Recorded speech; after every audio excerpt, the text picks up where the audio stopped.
হজরত সুলাইমান আলাইহিসসালাম একবার এমন এক জিন জাতের মুখোমুখি হয়েছিলেন যাদের শক্তি পুরো দুনিয়া ধ্বংস করে দিতে পারত।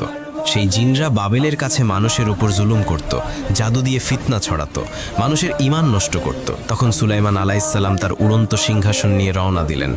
আকাশের মাঝে বজ্রের মতো ছুটে গেলেন জিনদের রাজ্যে। তিনি বললেন, হে অহংকারী জিন জাতি, আল্লাহকে ভয় করো। কিন্তু জিনরা ঠাট্টা করে বলল, আমরা কাউকে ভয় করি না। ঠিক সেই মুহূর্তে আকাশ ফেটে বজ্রপাত হলো, মাটি কেঁপে উঠল, আর বিশাল লোহার শিকল বেরিয়ে এসে জিনদের বেঁধে ফেলল। সব জিন কাঁপতে কাঁপতে সেজদায় পড়ে গেল, হে নবী, ক্ষমা করুন, আমরা আর ফিতনা ছড়াবো না। সুলাইমান আলাইহিসসালাম গর্জে উঠলেন, আল্লাহর দুনিয়ায় কেউ ফিতনা ছড়াতে পারবে না। সেদিন থেকে জিন জাতি সুলাইমান আলাইহিসসালামের হুকুম মানতে বাধ্য হলো।